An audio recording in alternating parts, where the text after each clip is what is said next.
لا إله إلا الله محمد رسول الله لا إله إلا الله محمد رسول الله. الحمد لله وحده والصلاة والسلام على من لا نبي بعده وعلى آله وصحبه وسلم تسليما كثيرا أما بعد. Mes chers frères et sœurs, notre thème aujourd'hui dans ce prêche, dans ce jour béni, dans cet endroit béni, tourne autour de la bonne et la mauvaise fréquentation. La bonne et la mauvaise fréquentation. Chers frères et sœurs, nombreux sont ceux parmi nos jeunes, les jeunes de notre communauté, même parmi les personnes âgées, qui désirent faire le bien, adorer Allah comme il se doit et délaisser les péchés, mais cela disent, à chaque fois que je vais essayer de faire ce que ma religion me demande, j'ai du mal et je me retrouve rapidement dans le péché. De même que les parents ont peur pour leurs enfants. De même que les parents ont peur pour leurs enfants et se posent la question, mon enfant, il s'égare du droit chemin, alors qu'autrefois, il faisait la prière, il m'obéissait, il faisait le bien, et d'un seul coup, il commence à changer de comportement. De plus en plus, on a des parents qui se plaignent de leurs enfants car leurs enfants ne les respectent pas ou bien parce qu'ils ne respectent pas les recommandations et les enseignements de notre religion. Et quand tu demandes à ces jeunes, à ces musulmans, à ces musulmanes, à ces personnes même âgées qui font partie de notre communauté, quand tu leur demandes qu'est-ce qui t'a poussé à délaisser la prière, qu'est-ce qui a fait qu'aujourd'hui tu marches avec une femme étrangère dans le haram, qu'est-ce qui a fait que tu as fumé la cigarette, qui est la première personne qui t'a donné une cigarette, tu vas t'apercevoir que la réponse est unique, c'est la mauvaise fréquentation. La mauvaise fréquentation a causé beaucoup de tort, beaucoup de mal aux membres de notre communauté. La mauvaise fréquentation.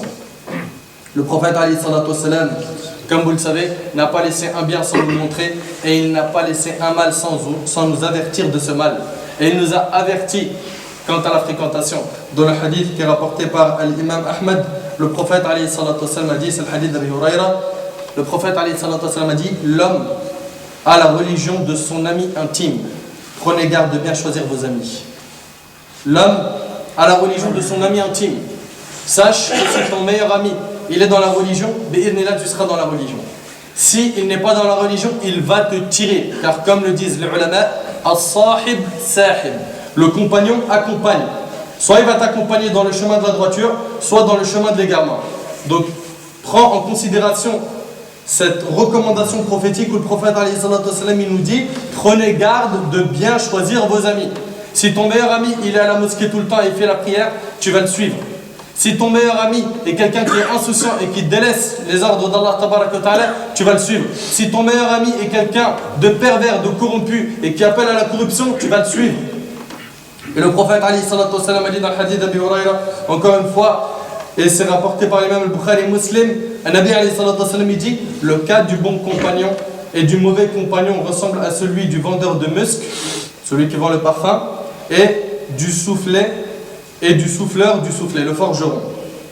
Quant au vendeur de musc, écoute bien ce que tu gagnes du vendeur de musc, soit il vous donne quelque chose du musc, soit vous le lui achetez, ou au moins vous partez ayant éprouvé sa bonne odeur. Ça, c'est la bonne compagnie. Le prophète alayhi salatu wassalam, il nous donne une image que la bonne compagnie, elle est semblable à un vendeur de musc. Soit tu vas lui acheter du musc, ou bien le minimum, c'est que tu vas profiter de sa bonne odeur. Tu vas repartir avec une bonne odeur sur toi. Par contre, la mauvaise compagnie, écoute bien, tandis que le forgeron brûlera vos vêtements, ou au moins vous partirez ayant éprouvé son odeur répugnante. C'est une réalité. Quand tu restes avec une mauvaise fréquentation, ils font tout pour te tirer vers le faux, vers l'égarement, vers le péché. Ils font tous leurs efforts pour ça. Et plusieurs d'entre eux sont même tristes de voir que tu fais la prière, de voir que tu t'es rangé, que tu as arrêté de faire telle et telle bêtise, etc. Non, ils veulent que tu restes comme eux. Chers frères et sœurs, la majorité des gens s'égarent du droit chemin à cause de la fréquentation. C'est pour ça qu'Allah tabaraka wa ta'ala a dit au meilleur des hommes, Muhammad sallallahu alayhi wa sallam, fais preuve de patience en restant avec ceux qui invoquent leur Seigneur matin et soir désirant sa face. Allah il ordonne au prophète alayhi salatu wa sallam de rester avec les compagnons, de ne pas délaisser la bonne compagnie, de rester avec les gens qui évoquent Allah matin et soir désirant sa face. et que tes yeux ne se détachent point d'eux. Ça, c'est un ordre qui a été donné au prophète alayhi salatu wassalam. C'est dans le Coran, dans Surat al-Kahf, Surat 18, verset 28. Écoute bien. Et que tes yeux ne se détachent point d'eux en cherchant le faux brillant de la vie sur terre et n'obéis point à celui dont nous avons rendu le cœur inattentif à notre rappel, qui poursuit sa passion et dont le comportement est outrancier. Ibn Kathir, rahimahullah, élève de Cheikh l'Islam Ibn Taymiyyah, rahimahullah, a dit que ce verset voulait dire « Reste avec ceux qui invoquent leur Seigneur, le loue, le glorifie matin et soir, qu'ils soient riches, pauvres, forts ou faibles. » On voit ici qu'Allah, tabaraka wa ta'ala, en s'adressant à la meilleure créature qui est notre prophète, alayhi salatu wassalam, il lui ordonne de rester avec les compagnons pour leur piété, même s'ils étaient pauvres. Et que tes yeux ne se détachent point d'eux. Ibn Abbas, radiallahu anhu, en commentant ce verset, a dit « Ne les délaisse pas pour d'autres. » Ne les délaisse pas pour d'autres. Attachez-vous donc, chers frères, chères sœurs, à ceux qui, s'ils vous voient en train de faire une adoration, ils vont vous encourager à continuer à la faire. Et s'ils vous voient en train de désobéir à Allah, et wallahi, wala ubarri'u nafsi, je ne m'innocente pas, et vous savez très bien que l'âme est incitatrice au mal, on est tous dans le bateau des pécheurs. Tous sans exception, de celui qui est sur le même bal jusqu'au dernier qui est à côté de la porte. Tous ont fait des péchés. Il faut qu'on se mette d'accord dessus. Tous. Et peu importe les apparences et ce qu'on connaît comme science religieuse, on fait tous des péchés. Et on a besoin de personnes qui nous tirent vers le droit chemin. On a besoin de bonne fréquentation. Ne pensez pas, mes frères ainsi que vous, mes sœurs, que parce que vous fréquentez la mosquée régulièrement, que parce que vous avez réussi à délaisser beaucoup de péchés, que parce que, alhamdulillah, maintenant vous avez une apparence sunnah, que ça y est, c'est terminé, c'est gagné. Non, le diable nous attend au tournant. Et parmi les choses qui vont nous renforcer et nous faciliter de surmonter ces épreuves, c'est le fait d'avoir une fréquentation solide. Une fréquentation solide. Omar radiallahu ta'ala anhu a dit, le quatrième calife de l'islam, le deuxième calife de l'islam a dit, l'être humain n'a pas reçu de meilleur après l'islam que la bonne compagnie. C'est un cadeau d'Allah Azza wa Jal. C'est un grand cadeau que d'avoir une bonne compagnie. Sachez que les compagnons, sont de trois types. Il y a le compagnon qui va t'amener vers le chemin d'Allah, celui-là tu ne le lâches pas. Si Allah subhanahu wa ta'ala te permet d'en trouver un comme ça, ne le lâche pas, reste avec lui tout le temps. Deuxième type de compagnon, c'est celui qui ni fait le bien, ni fait le mal. Il fait quasiment rien. Quoique, en perdant du temps, déjà c'est un mal, un grand mal même. Celui-là, il ne t'appelle pas à faire du bien, ni à faire du mal. Il fait quasiment rien. Celui-là, limite tes rencontres avec lui et essaye, dans la mesure du possible, une fois que tu t'es renforcé, de le tirer avec toi dans le droit chemin. Troisième type de compagnie, c'est la compagnie des mauvaises personnes. C'est ceux qui, quand tu vas rester avec eux, ils vont te rappeler le péché. Ils vont te rappeler peut-être ton passé qui n'était pas totalement blanc, etc., etc. Alors là, ces gens-là vraiment mettent un mur entre toi et eux, tout en gardant quand même un petit lien où tu vas leur serrer la main de temps en temps pour pouvoir, Inch'Allah, un jour les ramener vers le chemin de la droiture par la permission d'Allah Tabaraka wa Ta'ala. Donc ces mauvaises fréquentations-là, tu ne peux pas continuer à les fréquenter et à espérer un changement. Pourquoi? Parce que tu fais des pas en avant et eux, ils te ramènent vers l'arrière. Et on en a plein parmi nos frères et parmi nos sœurs qui n'arrivent pas à choisir ce qu'il veut exactement. Il veut ses amis d'enfance qui sont égarés ou ses amis tout court qui sont égarés et en même temps il veut avancer dans la religion. Mais le problème c'est que tu fais un pas vers l'avant et 10 en arrière avec eux. Et sache, mon frère ainsi que toi ma sœur, que les méfaits de la mauvaise compagnie et leurs conséquences sont très nombreuses. Premièrement, le mauvais ami, la mauvaise compagnie peut faire en sorte que tu doutes sur ta croyance. Et on l'a entendu de nos oreilles et on l'a vu de nos yeux, des musulmans et des musulmanes qui doutent de leur religion. La cause, c'est qu'ils fréquentent des musulmans, ou ils fréquentent des non-musulmans, c'est leurs meilleurs amis, qui leur font douter sur leur religion. Et leur disent, mais est-ce que cet univers, il a un créateur? Et si un créateur, il est où? Pourquoi est-ce qu'on ne le voit pas? Nous, on croit qu'en ce qu'on voit, etc., etc. Et sachant que ces personnes-là, elles sont ignorantes, qu'est-ce qu'elles font à la fin? Elles commencent à douter. Et Wallah, plusieurs personnes, et ça je l'ai entendu de mes oreilles, ont renié l'islam à cause de la mauvaise fréquentation. Ils ont renié l'islam parce qu'ils n'ont pas trouvé de réponse à leurs questions. Et ça aussi, ça nous montre que c'est devenu un fard d'a'in. C'est une obligation individuelle qu'on apprenne la science religieuse aujourd'hui. C'est une obligation. Car de plus en plus d'ambiguïté, de faux se propagent et peu de gens pour répondre à tout ce faux. Donc on voit des gens qui nous font douter aujourd'hui de la croyance. Et quand tu analyses, c'est dû à quoi? Al-jahl et la mauvaise fréquentation. L'ignorance, la mauvaise fréquentation. Deuxièmement, le mauvais ami ne te laissera pas tranquille jusqu'à ce que tu commettes les mêmes péchés que lui. Jusqu'à ce que tu commettes les mêmes péchés que lui. Allah tabaraka wa ta'ala dit dans Sourate An-Nisa, Sourate 4, verset 89, ils aimeraient vous voir mécréants comme ils ont mécru. Alors vous seriez tous égaux. Ne prenez donc pas d'alliés parmi eux. Ne fréquente pas les gens qui veulent que tu fasses marche arrière, que tu fasses demi-tour. Si, alhamdoulilah, aujourd'hui tu es dans le chemin de la religion, mort. Ce chemin-là, ne le lâche pas. Accroche-toi à la sunna à pleines dents. N'abandonne jamais le chemin de la droiture pour le chemin de l'égarement. Troisièmement, le mauvais ami te fera regretter le jour du jugement. Le jour du jugement, celui que tu as fréquenté là, que tu aimais beaucoup, c'était ton ami d'enfance, mais qui te prenait vers l'insouciance, vers les péchés, vers la transgression, le jour du jugement, tu vas le regretter. C'est pas mes paroles, écoute ce qu'Allah subhanahu wa ta'ala a dit dans la sourate 25, sourate Al-Furqan, versets 27 à 29. Le jour où l'injuste se mordra les deux mains et dira « Hélas pour moi, si seulement j'avais suivi chemin avec le messager, si seulement j'avais pris le chemin du prophète alayhi salatu wassalam. » Mais est-ce que ce regret il sera utile le jour du jugement? C'est trop tard. T'étais où toute ta vie? T'étais où? T'avais alhamdoulilah la jeunesse, t'avais la force, t'avais la raison, t'avais l'argent, t'avais, et t'as pris un autre chemin que celui du prophète alayhi salatu wassalam. Tu ne récolteras que ce que tu as semé. D'ailleurs, Allah tabaraka wa ta'ala l'a dit dans le hadith al-Qudsi, celui qui le jour du jugement trouve des bonnes actions dans ses registres, qu'il remercie Allah, et celui qui trouve autre chose que cela, qu'il ne blâme que sa propre personne. Ne viens pas blâmer Shaitan, et viens pas blâmer tes amis, dis pas c'est à cause d'un tel, c'est à cause de toi. Si seulement j'avais suivi chemin avec le messager, malheur à moi, hélas, si seulement je n'avais pas pris un tel pour ami. Il m'a en effet égaré loin du rappel, c'est-à-dire du Coran, après qu'il me soit parvenu, et le diable déserte l'homme après l'avoir tenté. Voilà ce que va dire la personne qui a fréquenté de mauvaises personnes. Que ce soit un homme ou une femme, les injustes mordront leurs mains dans le chagrin le jour dernier. Quatrièmement, le mauvais ami sera ton ennemi le jour du jugement. Aujourd'hui, c'est ton meilleur ami, vous faites les 400 coups ensemble, demain, ça sera ton ennemi. Et ce n'est pas mes paroles. Regarde ce qu'Allah subhanahu wa ta'ala dit dans la sourate 43, verset 67. Les amis ce jour-là seront ennemis les uns des autres, excepté les pieux. Est-ce que ton meilleur ami, c'est un pieux? Ma soeur, est-ce que ta meilleure amie, c'est une pieuse? Est-ce que ton meilleur ami, les 3 ou 4 personnes que tu appelles souvent, c'est des gens qui te rappellent Allah, qui sont insouciants, qui t'éloignent du chemin d'Allah? Réponds. Tu as la réponse. Réponds. Les amis, ce jour-là, le jour du jugement, seront ennemis les uns des autres, excepté, l'exception, c'est quoi? C'est les pieux.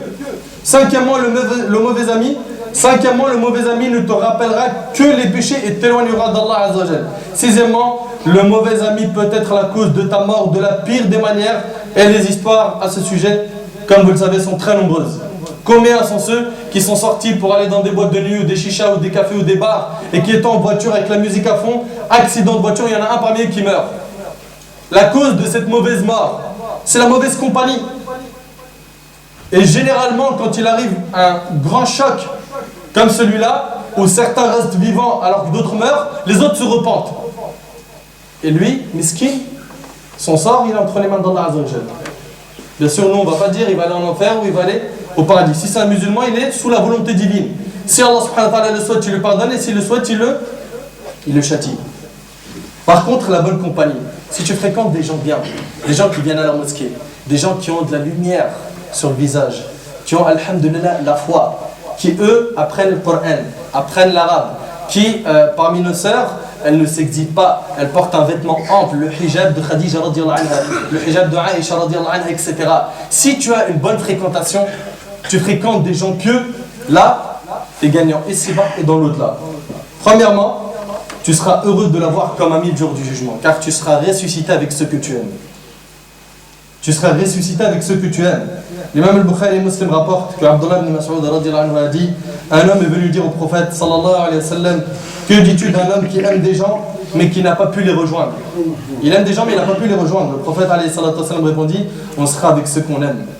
On sera le jour du jugement avec ceux qu'on aime. Alors pose-toi la question, t'aimes qui? Du fond de ton cœur. Les chanteurs, les acteurs, les footballeurs, les savants, les récitateurs de Coran, les tullab ilm, les demandeurs de sciences, ceux qui fréquentent la mosquée, ceux qui apprennent la religion, t'aimes qui? Tu seras le jour du jugement avec ceux que tu aimes. Deuxièmement, ceux qui se sont aimés en Allah et ceux qui ont eu de bonnes fréquentations, leur visage sera plein de lumière le jour du jugement. Écoute avec moi. Selon Omar al-Khattab, le prophète a dit: il y a parmi les serviteurs d'Allah des gens qui ne sont ni des prophètes ni des martyrs, mais que les prophètes et les martyrs regarderont avec ravissement le jour du jugement à cause de leur place par rapport à Allah. Ô messager d'Allah, dire ses compagnons, tu nous diras de qui il s'agit? Et là le prophète de dire: il s'agira de gens qui se seront aimés pour l'amour d'Allah, sans qu'il y ait un lien de parenté entre eux, ni qu'il y ait des biens à échanger entre eux. Par Allah, leur visage sera lumière. Et ils seront assis sur de la lumière, ils n'auront pas de crainte lorsque les gens craindront, et ne seront pas affligés lorsque les gens le seront. Troisièmement, leurs péchés seront effacés. Pourquoi? Parce que la bonne fréquentation va t'amener vers les cercles d'évocation, n'est-ce pas? Si tu as une bonne fréquentation, elle va t'amener à la mosquée pour écouter des doulos, des rappels, des conférences.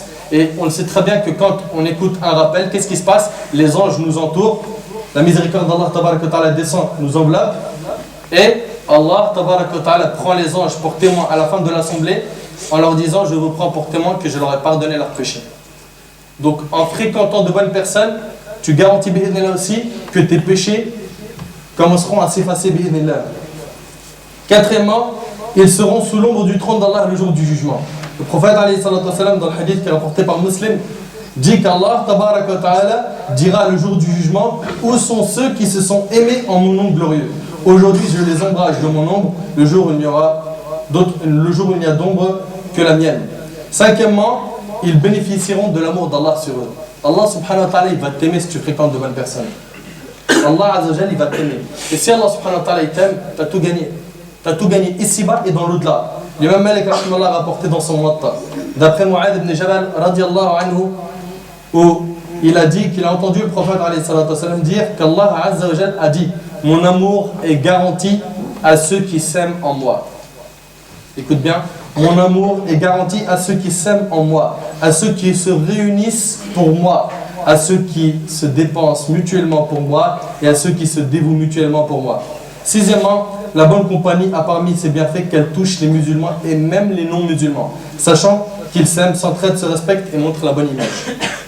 Donc ils appellent Allah indirectement. Après tout cela, pourquoi restons-nous avec cette mauvaise compagnie? Et attention, quand je dis mauvaise compagnie, ça peut même être une personne qui est dans la religion, mais qui a une compréhension erronée de la religion. C'est pas simplement quelqu'un qui appelle au péché, ça peut être quelqu'un qui appelle à l'égarement, avec des fatwas ou des paroles de savants que lui il a mal comprises, ou bien qu'il a pris des avis marginaux pour venir aujourd'hui mettre en pratique sa religion. Même quand tu es dans la religion et que tu fréquentes quelqu'un qui est dans la religion, fais très attention. Fais très attention, n'écoute pas n'importe qui. De plus en plus de personnes aujourd'hui se permettent de parler au nom de l'islam et rendre halal ce qui est haram et haram ce qui est halal, sunnah ce qui est bid'a, bid'a ce qui est sunnah. Il faut faire très attention. Très attention et s'attacher fermement à la sunnah du prophète alayhi salatu wa salam. Donc, après tout cela, il nous faut à tout prix se détacher de la mauvaise compagnie, car dans le cas contraire, ça sera beaucoup de regrets le jour du jugement. En réalité, si on médite bien sur ce sujet, on voit qu'il est plus lié à notre foi et à notre conviction qu'à notre vie de tous les jours, car le bon compagnon te rappellera toujours l'au-delà, tandis que le mauvais compagnon ne te rappellera que de ce qui est mondain, voire de ce qui mène à l'enfer. Et donc délaisser la mauvaise compagnie pour la bonne, c'est avant tout de faire un choix dans ta vie. Un choix dans ta vie, de te questionner sur la vie que tu veux mener et de choisir ta destination finale. Mais comme toute chose qui est liée à l'islam et qu'Allah t'ordonne le bienfait, c'est toi qui le ressentiras, c'est toi qui en tireras profit le jour du jugement et non pas Allah tabaraka wa ta'ala. Il ne reste plus, mon frère ainsi que toi ma soeur, qu'à aller vers ce qui était profitable, comme ce devrait être le cas de tout le monde, et de demander à Allah Azza wa Jal de t'accorder une bonne compagnie dans le cas où tu ne l'as pas encore, car c'est un don d'Allah qu'il n'accorde Azza wa Jal qu'à ceux qui méritent. As'Allah subhanahu wa ta'ala أن يرزقني وإياكم بصحبة صالحة وأن ينفعني وإياكم بما قلناه وما نصحنا به وآخر دعوانا أن الحمد لله رب العالمين. اللهم يا رب اجعل جمعنا هذا جمعا مرحوما وتفرقنا من بعده تفرقا معصوما. اللهم اجعل جمعنا هذا جمعا مرحوما